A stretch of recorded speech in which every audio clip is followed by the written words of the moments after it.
There is a story written across her skin, not in ink alone but in silence, in everything she could never say out loud. Each mark carries the weight of something she once survived, a language born where words failed her. She names it expression, calls it liberation, speaks of becoming her truest self through the act of permanence. To her, it is a reclamation, an art form, a sacred ritual of choosing what the world once tried to choose for her. But anyone who has stood at the fragile boundary between the conscious and the hidden self, who understands the psyche's need to transform pain into metaphor, knows that this isn't merely art, it is architecture built from absence. When the inner world collapses and the tongue forgets how to name suffering, the skin begins to whisper instead. The body, once silenced, becomes a living diary. And in that quiet, anguish begins to form its own grammar, not with sentences, but with symbols that live forever in flesh. What she presents as aesthetic becomes, to the discerning eye, a manifestation of pain reimagined as power. The world sees confidence and edge, celebrates her rebellion and uniqueness, but underneath that applause is a history of ache too vast for language. She does not wear tattoos. She wears memory. She wears every unanswered question, every unshed tear, every night she swallowed screams to avoid being shamed. You see color, shape, elegance. She feels echoes of moments where her spirit cracked and bled, only to rise again, this time in silence. And though the wound no longer drips with sorrow, it hums beneath the surface like a song only she recognizes. You see a design. She hears a ghost. The wound did not heal, it simply changed its appearance. What rests on her skin is not vanity, it is survival made visible, pain that has been ritualized and made sacred by permanence. Each image embedded into her skin is not a random design, but a quiet cry that time failed to silence, a carefully stitched fragment of a history too painful to speak aloud. These are not decorations, they are confessions written in code, traces left behind by the girl who once begged to be heard and was met with nothing but the echo of her own voice. She was the one dismissed for being too emotional, too much, too loud, too fragile, and eventually taught herself to disappear without leaving the room. But she never truly left. That silenced child remains inside her, hidden beneath every confident glance and every steady breath, using ink as a language because words betrayed her too many times. And now, she speaks fluently in symbols, telling a story through the canvas of her body, layering meaning upon meaning in lines most people never stop to read. Her tattoos are not the rebellion people think they are survival written in symbols, an attempt to make beauty from what once broke her. They are not choices made in vanity, they are answers to questions no one ever asked her. Every curve, every shadow, every stroke is a memory transformed into metaphor, an emotion carved into permanence because to forget would feel like dying twice. This is the paradox. What you see as confidence is actually camouflage, and what she reveals is chosen precisely to keep you from seeing too much. Her skin became her voice, her silence became her strategy, and now she hides in plain sight, hoping someone will notice without demanding that she unravel. Her art is not rebellion, it is grief translated into grace, pain softened into elegance, truth folded into symbols that do not scream but still ache. These markings are not the problem, they are the poetry of wounds that needed a shape, the echoes of emotions that refused to vanish, and the quiet proof that her story, though silenced, never stopped speaking. The body, once muted by neglect and emotional exile, becomes the last frontier where her voice finally carves space to exist. What was once a landscape of silence is now marked, claimed, transformed into a living archive of what she couldn't express in words. She doesn't simply wear images, she enacts a ritual of survival with every symbol etched into her flesh. These aren't designs chosen in moments of inspiration, they are emblems forged in the quiet forge of despair, a collection of sacred signs arranged to create a map through her own inner chaos. The butterfly delicately placed on her shoulder doesn't represent freedom, it is suspended in a state of arrested becoming, its wings frozen mid-flight, as though caught between who she was forced to be and who she never got to become. The eye inked onto her neck is not a charm against evil, it is a sentinel, wide open even in rest, scanning the world for signs of deception, watching for betrayal before it arrives. It never blinks because she learned long ago that danger comes when you're not looking. The lyrical quote winding along her ribs is not a celebration of rebirth, it is a carefully rehearsed illusion, a story she repeats to herself so the ache feels like endurance rather than surrender. These are not ornaments, not fashion, not rebellion. They are coded warnings, soft sirens stitched onto her body, reminders to herself and to anyone who comes close that there are limits, invisible thresholds that cannot be crossed without consequence. Each mark is a monument to a pain that outgrew language, a physical manifestation of emotions too volatile, too complex, too sacred to be reduced to simple conversation. Her skin became architecture built around her own vulnerability, not to display it, but to shield it. Pain, unable to breathe freely, learned to take shape in lines and ink, crafting visible borders around the chaos she carries inside. The markings are not cries for attention, they are boundaries dressed as beauty, a design system created to protect what was once too fragile to survive exposure. You don't just see ink, you see the blueprint of emotional survival etched into a body that refused to disappear. In a society obsessed with surfaces, she mastered the art of disguising sorrow in elegance. Her wounds, once raw and exposed, were taught to masquerade as beauty because the world pays more attention to polished pain than to honest suffering. What you see as confidence is not peace but preparation, a fortress constructed from years of emotional siege. She learned to walk with posture, speak with poise, and dress her survival in aesthetics, not because she healed, but because appearing whole was the only way to stop being prey. What you interpret as a lure is often a carefully arranged defense, a mask that shields the parts of her still aching from memories too sharp to recall. This is not superficial rebellion, it is the deep language of protection, the unspoken code of someone who had to armor every inch of her being just to feel safe in her own skin. Every tattoo you see is a negotiation with her past, a visible claim over a territory once violated, silenced, or made to feel like property.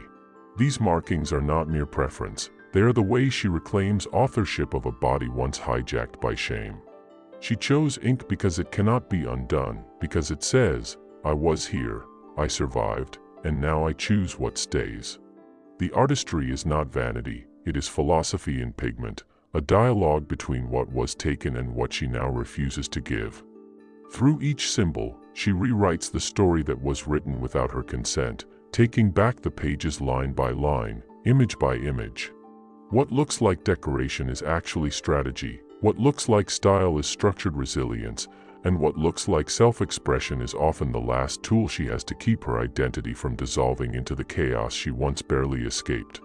She doesn't just display art, she inscribes memory, pain, rebellion, and reclamation into flesh that has learned to speak where words have failed. A thinker like Nietzsche might observe that she has alchemized her suffering into elegance, transformed her private ache into a performance of strength that looks like style but feels like survival. The will to power, remagined in ink and posture, has become her armor and her identity, interwoven so tightly that she no longer remembers where the pain ends and the performance begins. The persona she wears is not false, but it is incomplete, a carefully arranged fiction designed to protect what remains fragile underneath. It is power, yes, but a delicate one, built on a foundation of unspoken grief and perfected rehearsals. It is the power of the mask, of myth-making, of self-preservation disguised as personality. And when someone arrives with something unfamiliar, love that is calm, affection that is consistent, presence that asks for nothing in return, she recoils. Not because the love is unwelcome, but because it arrives like a storm against the house she built to survive without it. You reach out and touch something real, but what you touch is met with suspicion, not gratitude. Your kindness becomes an intruder, your care a quiet threat, because they edge too close to dissolving the structure she believes she needs. She doesn't pull away from you, she pulls away from what you reflect back at her. Because your gaze is clear, and hers is filtered through layers of defense, symbolism, and stories she wrote long before you came along. What you're interacting with is not merely a woman, but a living mythos, a narrative forged in response to chaos and wrapped so tightly around her that it feels like truth. Her body is real, her words are honest, but her selfhood has been scaffolded around wounds too sacred to expose. You think you're meeting her, but you're really standing in the presence of her masterpiece, the elaborate image she constructed to escape the weight of everything that came before. Desire, for her, is no longer something wild or organic, it has become choreography. Every move is calculated, every glance rehearsed, every word designed to maintain just enough distance while luring you close. She needs admiration like oxygen, but intimacy threatens the structure she's built to keep herself intact. She invites your attention, but not your understanding. She wants to be chased, not caught, noticed but never fully seen, touched but only at the surface. Because real closeness would require removing the mask, and the mask is her protection. It is the character she curated not to deceive, but to survive. She does not flirt to bond, she flirts to measure. Your response is data. Your hesitation, your urgency, your withdrawal, all of it tells her something about how quickly you will vanish. She is not testing your love, she is testing your disappearance. Her seduction is not a doorway, it is a shield shaped like a smile. And if you ever try to peer behind it, if you ever dare to step beyond the stage and ask who is really there, she will retreat. Because behind the heat of her presence is a cold truth she has been abandoned too many times to believe in permanence. She prepares for goodbye even as she hopes you'll stay. She craves deep connection, but has trained herself to expect departure. It is safer to keep everything scripted, to hold control over every emotional beat, than to risk letting the moment breathe and possibly fall apart. Her body draws you in, but her soul stays guarded, behind invisible walls she built from every promise broken too soon. Look too closely and she pulls away. Speak too honestly and she questions your motive. Give too much, and she prepares for the betrayal she is certain will follow. This is not coldness, it is preemptive mourning. She grieves relationships before they even begin, because hope, to her, has always been the first wound. There is no cruelty in her performance, no calculated harm, only the instinctive choreography of someone who once had to learn the art of emotional survival in a world that never offered safety. This is not manipulation, it is muscle memory. When deep wounds go unhealed, they do not vanish, they reorganize everything around them. They become silent architects of thought, unseen engineers of behavior. The psyche bends around them like roots growing around stone.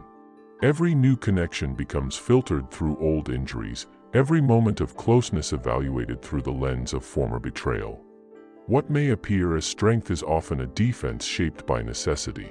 Her interactions are not spontaneous, they are rehearsed responses to dangers that may no longer exist, but still feel real in her body. The tattoos that cover her are not simply visual, they are emotional geography.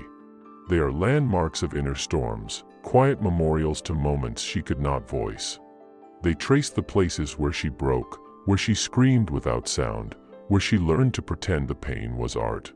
To an unknowing eye, they seem like style. To her, they are survival made visible. And if you misread them as just expression, you will step into territory marked by invisible warning signs. What looks like composure may be a controlled implosion. What radiates as independence might be a barricade built brick by brick out of all the times she was let down. Your tenderness, your presence, your emotional stability, though given with care, may be read by her nervous system as a foreign language. Not because it is wrong, but because it is unfamiliar. She has known affection tangled with control, passion poisoned by manipulation, desire twisted by abandonment. So when you offer love with no agenda, connection with no price tag, she cannot locate it on the internal map she has memorized. Calm unnerves her more than chaos, because at least chaos has a script she knows how to follow. Peace feels suspicious. Safety feels temporary. She is not resisting you, she is resisting the death of the version of herself that was built entirely on defending against hurt. She wants to let go, but letting go would mean confronting the terrifying idea that not everything has to hurt to be real. And that truth, though beautiful, is one she still doesn't know how to hold without trembling. The man who arrives softly, who brings patience instead of pressure, who chooses to stay without forcing his way in, will often be the first to be rejected. Not because he is lacking in depth, not because he isn't worthy, but because his presence challenges the very structure she's spent years building to survive. He does not reinforce the pain script. He does not trigger the cycle of chase and withdrawal, of control and chaos. And for a psyche conditioned to equate love with volatility, that feels like danger. When peace enters a room where only war has lived, it feels like betrayal to the nervous system. His calm becomes suspicious. His tenderness becomes offensive. She may call him soft, dull, emotionally naive, too easy. But these are not truths, they are protective projections, unconscious attempts to create distance before intimacy starts unraveling the armor. Her internal narrative demands a villain, someone to blame, someone to fight, someone who confirms what she's always known, that love equals pain, that closeness equals threat. And if he refuses to wear that role, she will paint it onto him. She'll distort his meaning, provoke with silence, manipulate with withdrawal, anything to restore the emotional battlefield where she feels in control. This is not about logic, it is about survival. You think you're loving a woman, but you're standing before an intricate defense system dressed in elegance.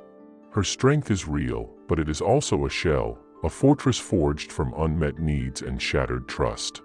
She doesn't truly want to be touched, she wants to be untouchable.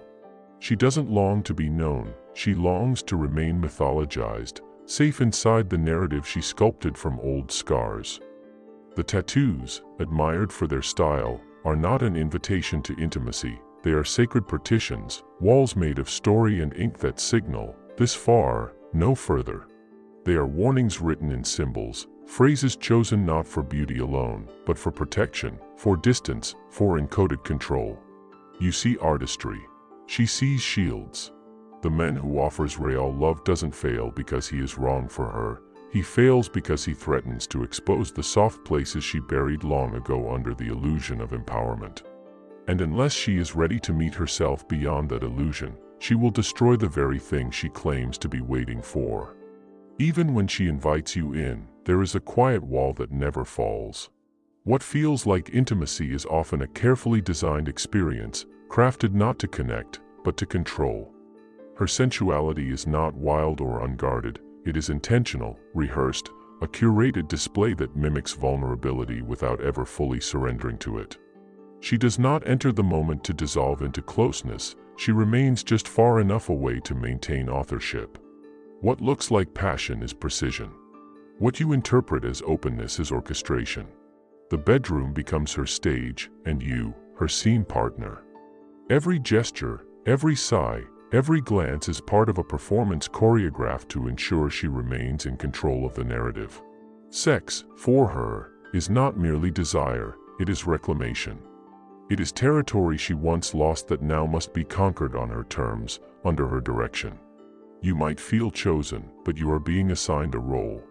You are not invited to meet her soul, you are asked to read a script, to play a part that fits the architecture of her safety. And the moment you reach for something unscripted, something raw, real, unrehearsed, something that risks dissolving the walls rather than admiring them, she will pull back. Or shut down. Or fire back with sharpness that seems disproportionate. Because that break in character exposes a danger she cannot yet name.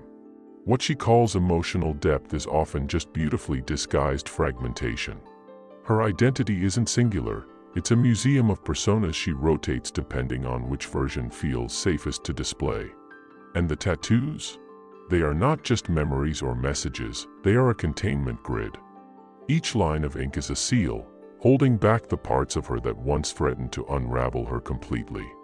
The child who cried too loud and was ignored. The woman who loved too hard and was left behind. The voice that spoke truth and was punished for it. All of them live beneath the surface, encoded into her skin as silent artifacts of pain. Unless you've learned to translate that ink into meaning, you will only engage with her image, never her essence. You'll be drawn to the silhouette, moved by the poetry of her presence, but blind to the storm behind the art. And when you deviate from the role she handed you, when you offer something unscripted, something sincere that asks her to step beyond the performance, she won't praise your honesty. She'll punish it. Not out of cruelty, but out of fear. Because rewriting the script would mean letting go of the only structure that has kept her from falling apart. She does not move toward healing, she moves in circles around the pain, polishing it, performing it, preserving it. What she seeks is not transformation, but validation. She wants her scars admired like brushstrokes on a masterpiece, her sorrow romanticized until it becomes worthy of applause. She does not long to be free of her wounds, she wants them honored. Challenging her to evolve, to let go, to choose a different story is not seen as love, it is interpreted as threat. Suggest change, and you will be labeled as oppressive, emotionally unsafe, even cruel. Because to her, love must never require growth. It must sit still beside the wound and marvel at how well she hides it.